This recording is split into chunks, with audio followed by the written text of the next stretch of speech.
कुमार और रविशंकर द्वारा एम्प्लॉयर को बहुत प्रताड़ित किया जा रहा है। ऑलरेडी लोगों ने कंप्लेन उनके ऊपर में कर रखी है, जिसका ईएसआईसी ने संज्ञान लेते हुए उनका ट्रांसफ़र भी किया है 22 जून 2026 को।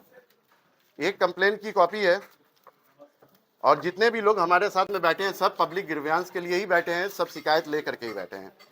ऑटो प्रोफाइल से रविशंकर जी ने इन्होंने रिटर्न कंप्लेन किया है सेंट्रल विजिलेंस कमीशन और रीजनल डायरेक्टर को। 35,000 रुपया घूस के रूप में मांगा गया रविशंकर के द्वारा। कस्तूरी बानिक एक करीम सिटी कॉलेज की लेक्चरर हैं, इनसे मैटरनिटी बेनिफिट के लिए और भी चीजों के लिए 4,000 का डिमांड किया गया। होटल कर्नेल सिंह से 60,000 रुपए की डिमांड की गई है रविशंकर और सचित कुमार के द्वारा। कर्नेल सिंह के ऑनर यहाँ पे बैठे हुए हैं।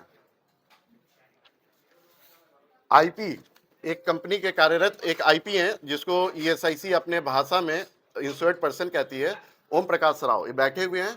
7,000 रुपये इनके फैमिली अपडेशन के लिए पैसे मांगे गए हैं। ये वीरेंद्र जी को ईएसआईसी कोड नंबर सचित कुमार जी ने क्या नाम है कंपनी का, वी इंटरप्राइजेस में, इनको कोड नंबर 8,000 रुपये में दिए गए हैं। और इनके पास में 100+ एम्प्लॉई हैं। जब भी ये कोई काम के लिए जाते हैं ब्रांच ऑफिस गोलमुड़ी, उनसे हमेशा पैसा की डिमांड की जाती है। ये जनहित का मामला है, सीरियस मामला है, और आप लोग पत्रकार बंधु ही इस जनहित का मामला को जितना ऊपर ले करके जाएंगे तो जन कल्याण का एक रास्ता और एक मार्ग खुलेगा। और अजय जी हैं माया सारी इंपोरियम से, इनसे नया कोड नंबर के लिए, इनकी कंपनी में 5 लोग हैं, होलसेलर हैं साड़ी के, अजय जी, इनकी कंपनी में 5 लोग हैं। ईएसआईसी का प्रोविजन क्या है, 9 या 10 लोग रहते हैं तो ईएसआईसी सेंट्रल एक्ट 1948 एप्लीकेबल होता है। इनके पास में 5 आदमी हैं और इनसे 15,000 रुपये का मांग किया गया। कितना का मांग किया गया? 15,000 का। सचित कुमार और रविशंकर ये दोनों एक ही साथ ही घूमते हैं।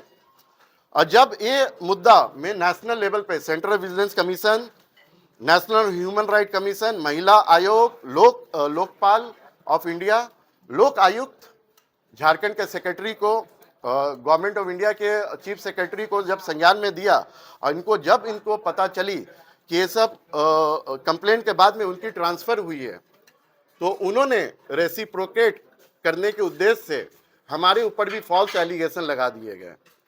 फॉल्स एलिगेशन नंबर 1 कि बीइंग अ प्रोपराइटर, मैं एक कंपनी का प्रोपराइटर हूँ, केरलाई प्रोजेक्ट एंड इंफ्राटेक सर्विसेज, और भी कंपनी है, ठीक है, उसका मैं डायरेक्टर हूँ। तो मैं जीडीएन कंपनी में नौकरी कैसे कर रहा हूँ, ये प्रोविज़न है नौकरी का जो आप यहाँ पे देख सकते हैं। और मेरे रिश्तेदार हो या शुभचिंतक हो, जो मेरे पेरोल पे बैंक पेमेंट के द्वारा भुगतान ले रहे हैं सैलरी का, वो हमेशा मेरे स्टाफ में काउंट होंगे लेबर लॉ के हिसाब से और ईएसआईसी सेंट्रल एक्ट 1948 के हिसाब से। इनकी कंपनी में मैं कार्यरत हूं, इसलिए कि ये टाटा ग्रुप के वेंडर हैं। कॉन्ट्रैक्टर सेल में गेट पास के लिए आपको हमेशा ईएसआईसी की जरूरत पड़ती है, कि ईएसआईसी के बिना आपको गेट पास नहीं मिलेगा।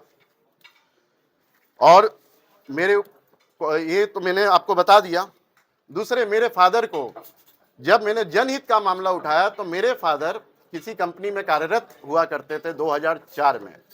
उनके आंख में प्रॉब्लम हुआ तो ईएसआईसी सेंट्रल एक्ट के द्वारा उनको परमानेंट डिसेबल बेनिफिट 20% उनको दिया गया सरकार के द्वारा। Ministry of labour and employment ESIC central act 1948 के अंतर्गत रूल्स और रेगुलेशन के अंतर्गत उनको दिया गया। और 80% अभी उनका ठीक है, तो कार्यरत है एक कंपनी में, जिसके ऊपर भी सचित कुमार ने अनौपचारिक रूप से बयान दे करके चीजों को, इस मुद्दे तक, जनहित का मुद्दा को एक व्यक्तिगत मुद्दा बना दिया गया। और मेरे एक आईपी हैं प्रभात कुमार, मेरे एक आईपी है प्रभात कुमार। ये प्रभात कुमार का एक्सीडेंट को उन्होंने फेक बताया है, without CCS permission, without regional director और विदाउट उच्च अधिकारी का परमिशन को लेकर के। अगर वो फेक था तो ईएसआईसी रीजनल ऑफिस और हेड ऑफिस ने इनका एक्सीडेंट केस को अप्रूवल कैसे दिया, ये प्रमाणित मैं करने के लिए आपको एविडेंस दिखा रहा हूं।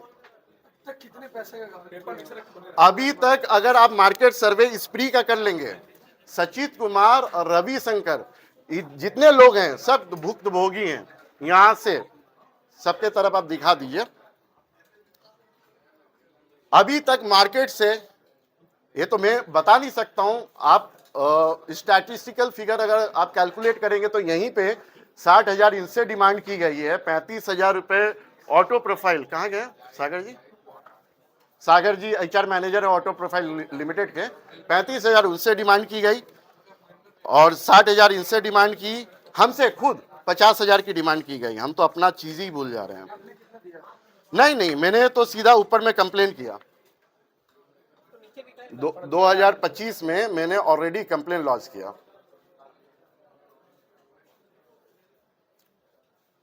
और इन्होंने मेरे को प्रताड़ित करने के लिए बहुत प्रयास किया। जनहित का मामला को हम छोड़ दें, उठाना छोड़ दें। इनके द्वारा एक बिचौलिए से मुझे 1 लाख रुपया का ऑफर भी दिया गया और वो मुझे कॉल भी किए थे। उनका मैं हिस्ट्री भी आपको दिखाता हूं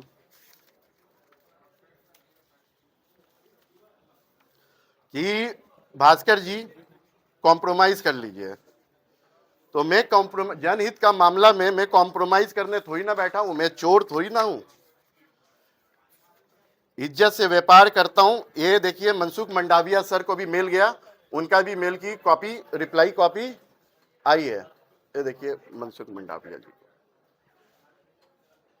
और नेशनल ह्यूमन राइट कमीशन, राष्ट्रीय मानवाधिकार आयोग और राष्ट्रीय महिला आयोग ने इस शिकायत को दर्ज करके, मैंने कंप्लेन नंबर अभी नोट भी करवाया था, इनकी चीजें विजिलेंस में भी गई है, सेंट्रल विजिलेंस कमीशन में भी इनकी चीजें गई हैं। और जितना भी प्रमाण चीज है ये सब ऑन ऑफिशियल रिकॉर्ड में, ये शब्दों में नहीं है, ऑन रिकॉर्ड है। क्योंकि उनकी बयानबाजी, ये हम लोगों ने ज्ञापन भी दिया था गवर्नर को भी, झारखंड के ऑनरेबल। अभी आपका मांग क्या है? मांग है कि अभी ईएसआईसी द्वारा उनका ट्रांसफर किया गया 22 तारीख को, 22/6/2026, उसके बाद वो मैथन धनबाद नहीं ज्वाइन करके मेडिकल लीव या कोई भी लीव में वो सरकारी पद और सरकारी ऑफिस का दुरुपयोग कर रहे हैं, हमारे खिलाफ बयानबाजी कर रहे हैं, हमारे एविडेंस को गलत साबित करने का बिना मतलब का वो प्रयास कर रहे हैं। अपने ही डिपार्टमेंट के ऊपर में इंस्पेक्शन का वो प्रश्न चिन्ह लगा रहे हैं, अपने ही डिपार्टमेंट के ऊपर में।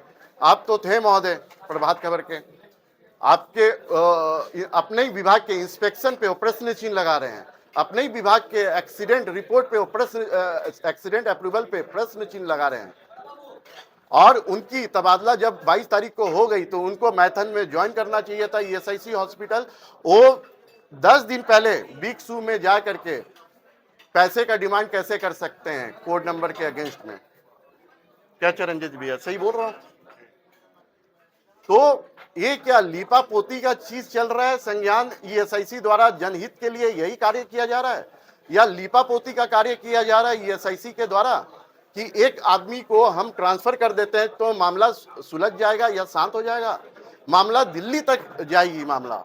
और दूसरा चीज मैं आपको ये भी बताने वाला हूं, दिल्ली के एक रिनाउंड एनजीओ संस्था है जो इनके ऊपर में पीआईएल दायर करने वाली है इस महीने में, public interest litigation, Delhi high court में। उसका भी जब भी मेरे पास में कॉपी आएगी मैं आप लोगों को संज्ञान में दे दूंगा। और भी बहुत सारी चीजें थी। और दूसरी चीज थी, ये देखिए उनका तबादला की कॉपी है। और इनसे पूछा जाए कि किस अधिकार से प्रभात खबर के ऑफिस में और उदित वाणी के ऑफिस में वो हमारे विरुद्ध कंप्लेन, हमारे विरुद्ध एक कॉन्स्पिरेसी करने का साहस कर रहे हैं। आपका जो चीज है गिरव्यांश, सीवी, आप मुख्य बात आपको यह समझना होगा कि सेंट्रल विजिलेंस कमीशन ईएसआईसी के पास में खुद है, तो आप मीडिया का सहारा क्यों ले रहे हैं? मीडिया के द्वारा आप क्यों मामला को पुश कर रहे हैं कि भास्कर कुमार के ऊपर सेंट्रल विजिलेंस जांच होनी चाहिए?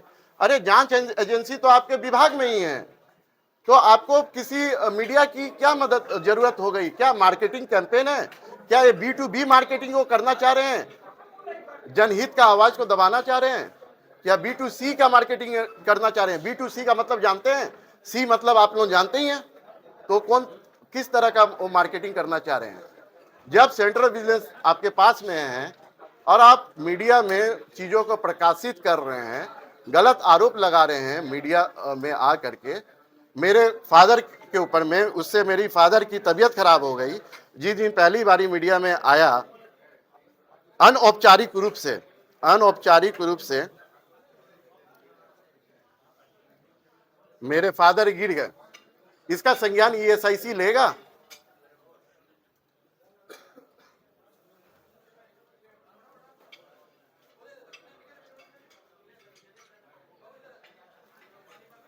तो कहने का मतलब क्या है, जनहित का मुद्दा में कोई भी उठाएगा उसके ऊपर आरोप लगेंगे, लेकिन आरोप को विद एविडेंस प्रूफ करना ही सबसे बड़ा प्राथमिकता होती है। और हम लोगों ने central vigilance commission, director general, Lokpal, लोक आयुक्त, प्रेसिडेंट तक हम लोगों ने कंप्लेन रेज कर दिया है और प्रेस विज्ञप्ति हम लोगों ने रेडी किया है। सब लोगों से साइन करवा करके आप लोगों को मैं दे देता हूं। और कुछ आप लोगों को कुछ क्वेश्चंस या कुछ है? क्या आप ढूंढ रहे हैं भरोसेमंद और आधुनिक इलाज? तो आइए Daya hospital and research centre Jamshedpur में, जहां हर मरीज की देखभाल सबसे पहली प्राथमिकता होती है। आधुनिक आईसीयू सुविधाएं, अनुभवी डॉक्टरों की टीम और 24 घंटे उपलब्ध सेवाएं, ताकि हर इमरजेंसी में आपको मिले समय पर सही और सुरक्षित इलाज। यहाँ हर मरीज को मिलता है अपनापन, समर्पण और बेहतर देखभाल का भरोसा, जहाँ जरूरतों को संवेदनशीलता के साथ समझा और पूरा किया जाता है। दया हॉस्पिटल, जहाँ इलाज के साथ मिलता है भरोसा और सेवा बनती है हमारी पहचान।